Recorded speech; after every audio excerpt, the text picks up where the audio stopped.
Fix Crusader Kings 3 crashing on Windows PC. 1. Launch the game from the installation folder at Program Files, x86, Steam Apps Common Crusader Kings 3 binaries.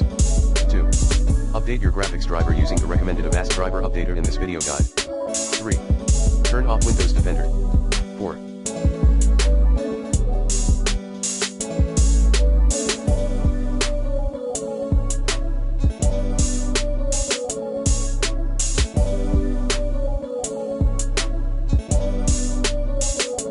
Disable antivirus software. 5. Run the game as administrator. Like this. 6. Verify your game files. 6.1. If you're using Steam. 6.2. If you're using Xbox Game Pass. Hint, check app settings or advanced options. 7. Perform a clean boot. 8. Remove and reinstall your